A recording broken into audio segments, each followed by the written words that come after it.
Hello my dear students, एक बार फिर से आप सभी का आपके अपने प्यारे से चैनल टारगेट सेमेस्टर पे स्वागत है। जैसा कि आप सभी को मालूम है, हम लोग पढ़ रहे थे, क्या पढ़ रहे थे? Fundamentals of genetics. ठीक है, उसका हमने कुछ सेल के बारे में बताया था। सेल के बारे में ये भी बताया था कि आपका यहाँ तो काम ही कर रहा है, लेकिन आगे मतलब कि अगर आप सेकेंड सेमेस्टर में जाएंगे तब भी ये काम आने वाला है, या फिर अगर आप फर्स्ट सेमेस्टर में हैं तब भी ये काम आएगा। दो जगह काम आएगा। कहाँ कहाँ काम आएगा? एक तो आपका फंडामेंटल्स ऑफ जेनेटिक्स में काम आएगा, दूसरा अगर कहीं काम आएगा तो कहाँ आएगा? आपका बायोलॉजी में। कुछ स्टूडेंट ऐसे होंगे जो कि बायोलॉजी पढ़ रहे होंगे, उसमें जो है आपको देखने को मिलेगा। ठीक है, तो आज हम बात करने वाले हैं उसके आगे, मतलब जितना हम लोग पढ़ चुके थे उसके आगे जो है अब हम बात करेंगे। ठीक है, तो ध्यान दीजिएगा, एक एक मतलब जो भी कंसेप्ट होगा, एक एक कंसेप्ट आपको मैं सिखाने वाला हूं।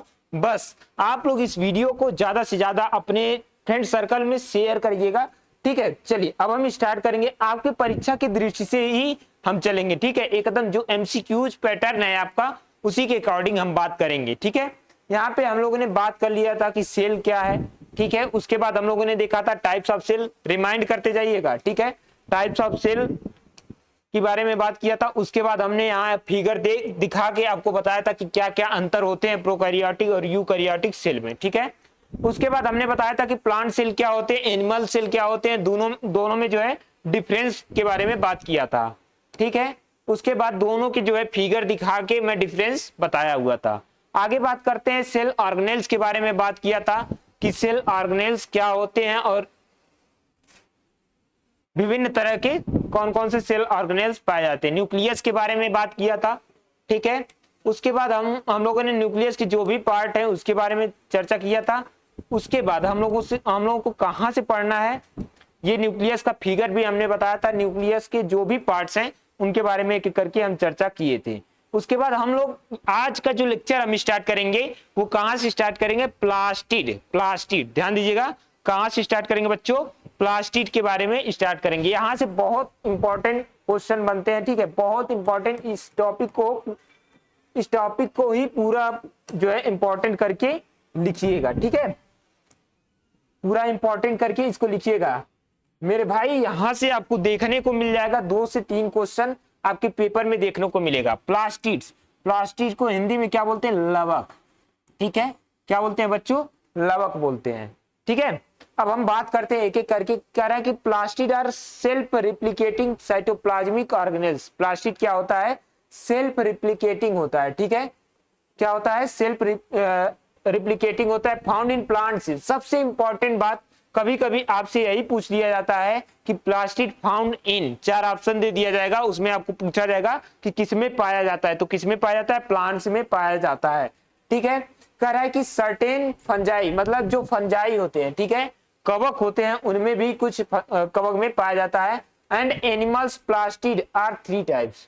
ठीक है, मतलब यहाँ पे प्लास्टिड मतलब कई तरह का होता है। इसमें मैं क्लोरोप्लास्ट की अगर बात करूं, आगे आपको मिलेगा क्लोरोप्लास्ट, जिससे हम लोग हरित लवक कहते हैं। ठीक है, पाया तो सब में जाएगा, लेकिन हरित लवक मिलने की बात करें वो किसमें पाया जाएगा? प्लांट सेल में पाया जाता है। ठीक है, किसमें पाया जाएगा? प्लांट सेल में। ठीक है, फंजाई में पाया जाता है। एंड एनिमल्स में भी 3 तरीके का देखने को मिलता है। ठीक है, कौन कौन से? Leucoplast, chromoplast and chloroplast. इसी क्लोरोप्लास्ट की हम बात कर रहे थे। ठीक है, यहां तक क्लियर है आप लोगों को?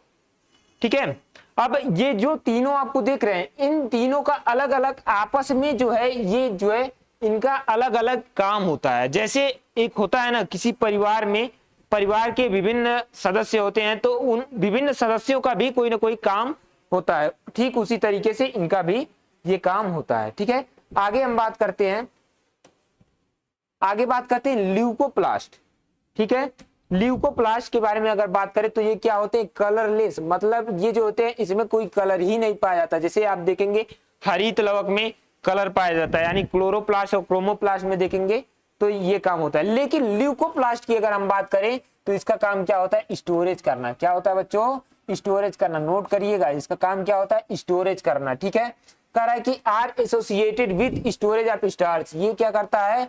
स्टोरेज करता है। किसका करता है? Starch, protein and fat. ये तीनों चीजों का जो है स्टोरेज करने का काम करता है। इसलिए ये क्या होता है? कलरलेस होता है। 2 चीजें यहां से याद रखिएगा, कलरलेस और जो है स्टोरेज करता है किसका किसका, स्टार्च, प्रोटीन और फैट का।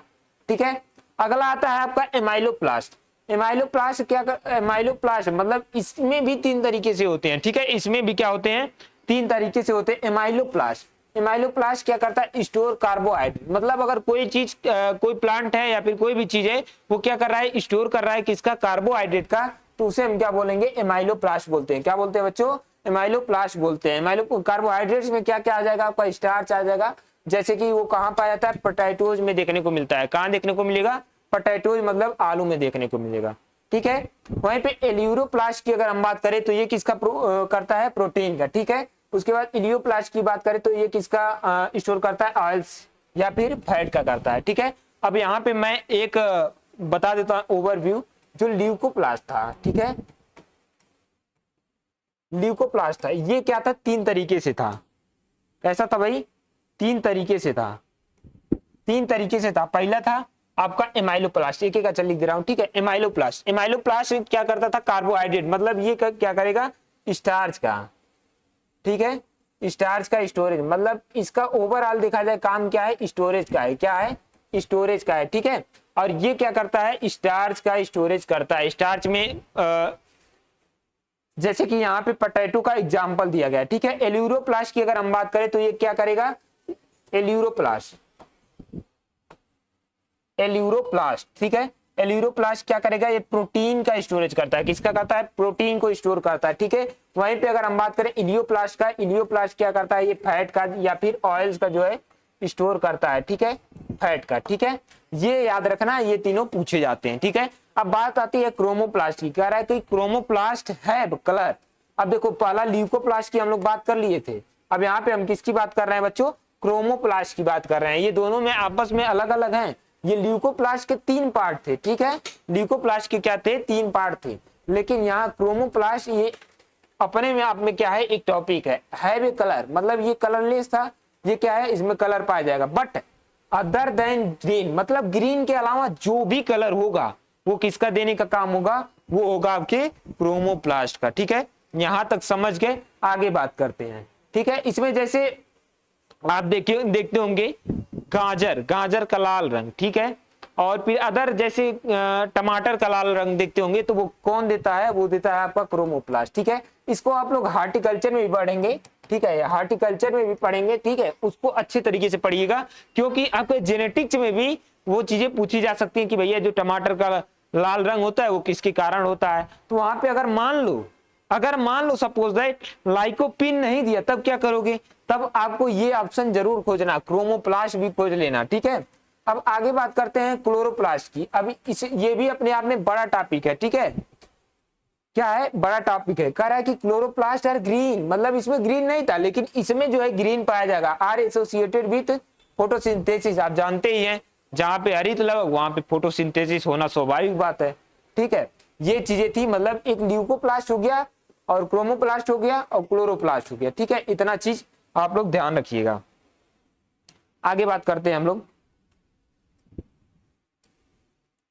आगे बात करते हैं क्लोरोप्लास्ट के बारे में। किसके बारे में बात करते हैं, क्लोरोप्लास्ट के बारे में। फिगर है, हाँ फिगर है। ठीक है, क्लोरोप्लास्ट के बारे में हम बात करेंगे। क्लोरोप्लास्ट में आप लोग छोटे से मतलब क्लास 2-3 से ही पढ़ते आ रहे होंगे कि क्लोरोप्लास्ट का काम क्या होता है, हरित रंग देना, मतलब हरा रंग। ठीक है, कौन सा रंग देना, हरा रंग। ठीक है, कह रहा है कि क्लोरोप्लास्ट कंटेन ग्रीन पिगमेंट, क्या होता है, ग्रीन पिगमेंट होता है, green pigment chlorophyll and are sites of photosynthesis in green plants. मतलब क्लोरोप्लास्ट का क्या काम है कि ग्रीन पिगमेंट और क्लोरोफिल देता है, are sites of photosynthesis in green plant, और फोटोसिंथेसिस का काम करता है। ठीक है, अब कह रहा है कि it is double membrane. Double membrane याद करो, मैं बताया था आपको, न्यूक्लियस यानी केंद्रक। ठीक है, कौन था, केंद्रक, और कौन था, एक ये है हरित लवक। ठीक है, कौन है, हरित लवक जिसे हम लोग बोलते हैं। ठीक है, या फिर क्लोरोप्लास्ट। ठीक है, अब यहाँ पे देखो, हरित लवक, केंद्रक और माइटोकॉन्ड्रिया, माइटोकॉन्ड्रिया, ये सब क्या होते हैं बच्चों, ये आपके डबल लेयर मेम्ब्रेन होते हैं। ठीक है, कौन से होते हैं, डबल लेयर, जिसे हम लोग हिंदी में बोलते हैं दोहरी झिल्ली संरचना। ठीक है, इन तीनों में क्या पाई जाती है, दोहरी झिल्ली संरचना पाई जाती है, ध्यान रखिएगा, ये भी कभी कभी आपसे पूछ लिया जाता है। ठीक है, ultra structure of chloroplast consist of 3 parts, इसमें क्या होते हैं, 3 पार्ट्स पाए जाते हैं, क्या 3 मेम्ब्रेन पाए जाते हैं, कौन कौन से, स्ट्रोमा एंड ग्रेना। ठीक है, इसमें क्या देखने को मिलेगा, स्ट्रोमा और ग्रेना। अभी हम बात करते हैं कि स्ट्रोमा का काम क्या है और क्या है ग्रेना का काम क्या है। ठीक है, उसके बारे में हम चर्चा करेंगे अच्छे तरीके से। ठीक है, अब यही बात कर लेते हैं, ठीक है, नहीं तो अभी दिमाग से उतर जाएगा। अब यहाँ पे आप लोग एक कंपनी के बारे में मैं बताता हूं, जिस कंपनी का नाम है एलजी। ठीक है, एलजी के नाम से आप लोग बहुत प्रसिद्ध होंगे, इलेक्ट्रॉनिक्स का सामान आता है, ठीक है, फ्रिज कूलर वॉशिंग मशीन जो भी आता हो। ठीक है, अब एलजी के बारे में याद करने का ट्रिक मैं बता रहा हूं। ठीक है, एलजी मतलब यहाँ पे देखो, एक होता है लाइट रिएक्शन, एक होता है डार्क रिएक्शन। एलजी, एल का मतलब लाइट रिएक्शन, जी का मतलब ग्रेना। मतलब यहाँ पे देखो जो ग्रेना है, ठीक है, इसमें क्या होगा, आपका लाइट रिएक्शन होता है। कौन सा, लाइट रिएक्शन, यानी प्रकाशीय अभिक्रिया। क्या बोलते हैं, प्रकाशीय अभिक्रिया। ठीक है, ध्यान रखना बच्चों, क्या बोलते हैं, प्रकाशीय अभिक्रिया। अब जो डार्क रिएक्शन बच रहा है वो किस में होगा, इसी में होगा। ठीक है, कौन सा होता है, डार्क रिएक्शन होता है। कौन सा होता है बच्चों, डार्क रिएक्शन होता है। ये भी आपसे क्वेश्चन पूछा जाता है कि प्रकाश संश्लेषण की प्रकाशीय अभिक्रिया किसमें होता है, तो आप क्या लगाएंगे, ग्रेना। ठीक है, प्रकाशीय अभिक्रिया का मतलब लाइट रिएक्शन। कह रहा है each chloroplast is enclosed by, 1 minute, हाँ, each chloroplast is enclosed by 2 concentrating unit membrane, the outer membrane and inner membrane. मतलब इसमें जो है क्लोरोप्लास्ट में क्या पाया जाता है, 2 आउटर मेम्ब्रेन पाई जाती है। ठीक है, एक इनर होता है, एक आउटर होता है, सॉरी, मतलब 2 मेम्ब्रेन पाई जाती है, एक इनर होगा, एक आउटर होगा। यहाँ पे दिखाने का मैं प्रयास करूंगा। यहाँ पे देख लीजिए आप लोग, फिगर है ये। ठीक है, ये आउटर मेम्ब्रेन है, और ये क्या है आपका, ये वाला हिस्सा, ये वाला हिस्सा क्या है आपका, ये वाला हिस्सा, ये वाला क्या है, इनर है, और ये वाला क्या है आपका, आउटर मेम्ब्रेन है। ठीक है, समझ गए। और इसमें जो स्पेस पाया जा रहा है, देखो यहाँ पे थोड़ा सा, ठीक है, यहाँ पे देखो थोड़ा सा ये स्पेस पाया जा रहा है, इसे हम लोग इंटर मेम्ब्रेन स्पेस बोलते हैं। क्या बोलते हैं, इंटर मेम्ब्रेन स्पेस बोलते हैं। वही जो मैं बताया एलजी। ठीक है, एलजी यहाँ पे देखो होगा, हाँ, ग्रेनम। अब देखो ये सिक्के की संरचना पाई जाती है, सिक्के की समान, जिसे हम लोग थैलाक्वाइड बोलते हैं। क्या बोलते हैं, थैलाक्वाइड। लिखना, देखो यहाँ पे लिखा हुआ है, हिंदी वाले देखो, थैलाक्वाइड बोलते हैं। क्या बोलते हैं, थैलाक्वाइड बोलेंगे, थैलाक्वाइड। ठीक है, क्या बोलेंगे, थैलाक्वाइड। ठीक है, ये सिक्के की समान संरचना पाई जाती है, क्वाइन लाइक स्ट्रक्चर पाए जाते हैं, जिसे हम लोग क्या बोलते हैं, थैलाक्वाइड्स बोलते हैं। अब ये जो सिक्के की समान संरचना है, पूरे को मिला के हम लोग क्या बोलते हैं, ग्रेनम बोलते हैं। ठीक है, यहीं पे क्या होता है, यहीं पे क्या होता है बच्चों, आपके लाइट रिएक्शन होते हैं। कौन से रिएक्शन होते हैं, लाइट रिएक्शन आपको कहाँ देखने को मिलेंगे, ग्रेना में देखने को मिलेंगे। और जो ये स्ट्रोमा होता है, ठीक है, ये स्ट्रोमा देखो यहाँ पे जुड़ा हुआ कुछ संरचना है ना, ये है, ये है, ये है, इसे हम लोग क्या बोलते हैं, स्ट्रेमा लेमला बोलते हैं। ठीक है, स्ट्रोमा में क्या होता है, यहाँ पे डार्क रिएक्शन आपका होता है। ठीक है, ऊपर हम देखते हैं क्या क्या चीजें लिखी हुई हैं, उसे हम लोग पढ़ लेते हैं।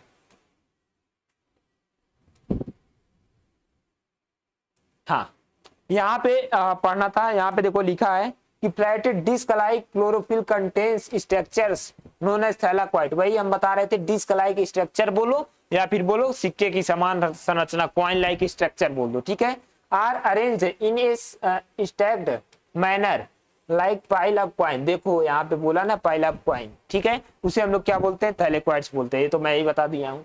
Etch pile is called granum. ये जो है इसके इच पाइल्ड मतलब जो पाइल्ड होता है उसे हम लोग क्या बोलते हैं, देखो ऐसे ऐसे ऐसे ऐसे संरचना थी ना, इसी को हम लोग क्या बोल दे रहे हैं, पाइल बोल दे रहे हैं। क्या बोल दे रहे हैं, पाइल बोल दे रहे हैं। ठीक है, और इसको पूरा मिला के हम लोग क्या बोल दे रहे हैं, ग्रेनम बोल दे रहे हैं। ठीक है, अब इसका प्लूरल क्या है, ग्रेना होता है। ठीक है, कह रहा है कि and the thylakoid of different grana are connected by flat membrane tubules known as stromal lamella. वही हम बताएं ना आपको कि इससे जुड़ा होता है, उसे हम लोग क्या बोलते हैं, स्टोमा। एक बार फिर से देख लो, यहाँ पे जो है फिगर समझ लोगे ना तो पूरा कहानी लिख दोगे। आपके अगर मिड टर्म में भी आता है लिखने के लिए तब भी आप लिख लोगे। देखो यहाँ पे जो जुड़ा होता है इसी को हम लोग क्या बोलते हैं, स्ट्रोमा लेमा बोलते हैं। ठीक है, स्ट्रोमा लेमला बोलते हैं। ठीक है, यहां तक क्लियर हो गया। कह रहा है कि दीज आर एसोसिएटेड, क्या बोल रहा है, these are associated with electron transport and phosphorylation, ठीक है, फास्फोलाइजेशन, ठीक है। ये आपके लिए नया वर्ड होगा, क्या होगा, ये आपके लिए नया वर्ड होगा। इसको हम लोग आपके सिलेबस में है प्रकाश संश्लेषण, ठीक है। फोटोसिंथेसिस है, उसमें हम क्या करेंगे, बात करेंगे, ठीक है। फोटोसिंथेसिस है, उसमें क्या करेंगे, हम चर्चा करेंगे। फास्फोलाइजेशन क्या होता है, ठीक है। आगे हम बात करते हैं, कह रहा है the prime function of chloroplast is to carry out the process of photosynthesis. आपको मैं पहले ही बता दिया हूं कि इसका काम क्या होता है, फोटोसिंथेसिस करना। कह रहा है कि the light reaction takes place grana, ये बताए थे एलजीना, वो हो गया। And the dark reaction takes place stroma, और क्या होती है, डार्क रिएक्शन कहाँ होती है, आपके स्ट्रोमा में होती है, ठीक है। यहाँ तक क्लियर है, यहाँ तक क्लियर है बच्चों, ठीक है। अब आगे हम लोग बात करेंगे, अगला जो आपका टॉपिक आता है वो आता है माइटोकॉन्ड्रिया। क्या आएगा बच्चों, माइटोकॉन्ड्रिया आता है, ठीक है। अब ये तो नॉर्मल सी क्वेश्चन है माइटोकॉन्ड्रिया को। हाँ, ये एक चीज इंपॉर्टेंट, इसको किचन ऑफ द सेल बोलते हैं, रसोई घर बोलते हैं। सेल का क्या बोलते हैं, रसोई घर, ठीक है। किचन ऑफ द सेल बोलते हैं, रसोई घर, या फिर किचन ऑफ द सेल बोलते हैं, किसका, सेल का। ये भी याद रखना, ये भी क्वेश्चन बन सकता है। आगे बात करते हैं माइटोकॉन्ड्रिया के बारे में। माइटोकॉन्ड्रिया फिगर मैं दिखा देता हूं पहले, फिगर नहीं लगा है क्या, हाँ देखो लगा हुआ है, फिगर देख लो, पहले फिगर देख लेंगे आप लोग, तो इसमें आपके दिमाग में फिगर सा बन जाएगा, ठीक है। जब फिगर बन जाएगा तो हम आसानी तरीके से इसको समझ लेंगे। ये देखो, ये है, ये क्या है, माइटोकॉन्ड्रिया है। क्या है बच्चों, ये क्या है आपकी माइटोकॉन्ड्रिया। माइटोकॉन्ड्रिया में देखो, अब क्या बताए थे, डबल लेयर मेम्ब्रेन है, आउटर मेम्ब्रेन, और यहाँ पे देख लो इनर मेम्ब्रेन होगा कहीं, देखो यहाँ पे इनर मेम्ब्रेन है, ठीक है।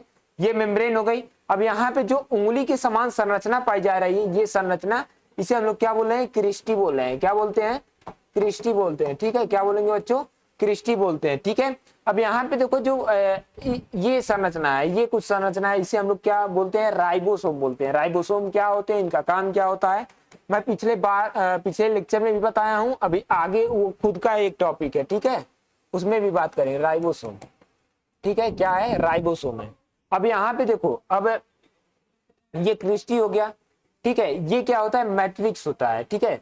सॉरी, यहाँ पे देखो, ये पूरी उंगली के समान संरचना है, इसे मैट्रिक्स बोलते हैं। अब इसी पे देखोगे, अगर जूम करके ये फिगर अगर जूम करोगे तो कुछ गधे के समान संरचना होगी, इसे क्रिस्टी बोलते हैं। ध्यान रखना, इस चीज को ध्यान देना, ठीक है। गधे के समान संरचना को क्रिस्टी बोलते हैं, और उंगली के समान जो संरचना कुछ इस तरीके से दिख रही है, इसे हम लोग क्या बोलते हैं, मैट्रिक्स बोलते हैं, ठीक है। अब ये आपका डीएनए है, कुछ ये डीएनए है आपका, ये डीएनए है, ये डीएनए है, ठीक है। और दोनों मेम्ब्रेन के बीच में पेरीमाइटोकॉन्ड्रियल स्पेस पाया जाता है। जो बीच में जो स्पेस पाया जाता है उसे हम लोग पेरीमाइटोकॉन्ड्रियल स्पेस बोलते हैं, और उसमें जो लिक्विड होता है उसे हम लोग पेरीमाइटोकॉन्ड्रियल लिक्विड बोलते हैं, ठीक है।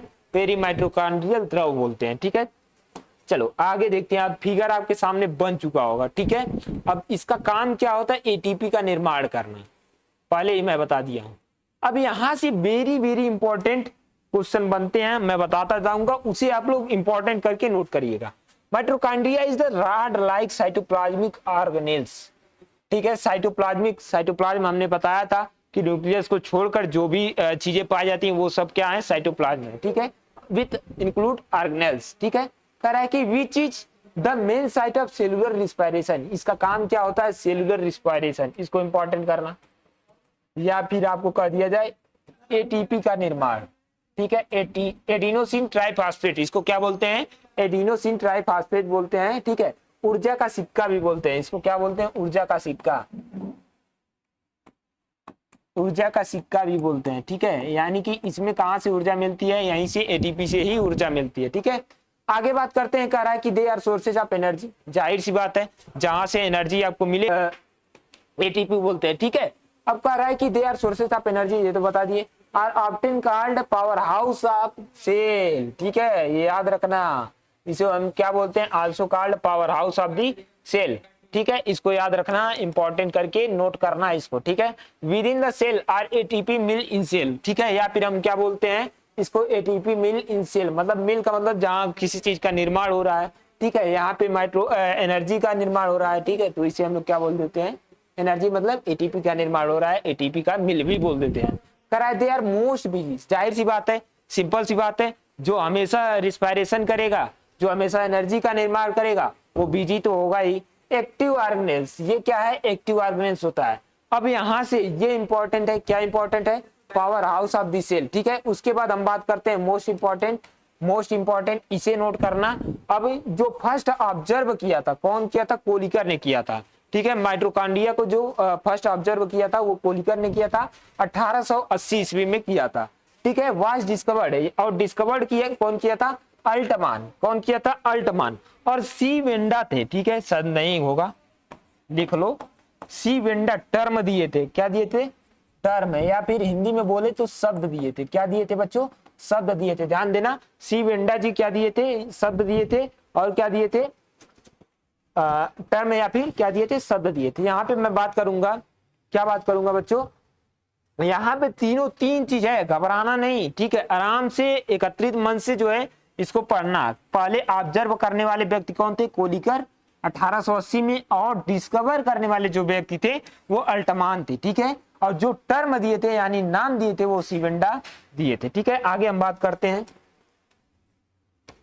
हाँ देखो यहाँ पे दिया है, यहाँ पे दिया है, term mitochondria was coined by सीवेंडा, ये मैं बता चुका हूं।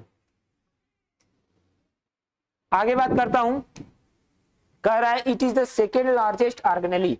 अब देखो ध्यान देना, ये सेकेंड लार्जली ऑर्गेनेल्स है। अब देखो, अब मैं बता रहा हूं, देखो सबसे बड़ा ऑर्गेनेल्स अगर पूछा जाए किसमें, प्लांट सेल में, एक चीज ध्यान रखना, प्लांट सेल में सबसे बड़ा ऑर्गेनेल्स पूछा जाए तो क्लोरोप्लास्ट, या फिर जिसे हम लोग क्या बोलते हैं, हरित लवक बोलते हैं, क्या बोलते हैं बच्चों, हरित लवक बोलते हैं, ये सबसे बड़ा क्या है, ऑर्गेनेल्स है, ठीक है। वहीं पे मैं बात करता हूं किसका, अगर एनिमल्स की बात करें, ठीक है, किसकी बात करें, एनिमल्स की बात करें, तो उसमें क्या हो जाएगा आपका, ये माइटोकॉन्ड्रिया, क्या होगा, माइटोकॉन्ड्रिया होगा, क्या होगा बच्चों, माइटोकॉन्ड्रिया होगा।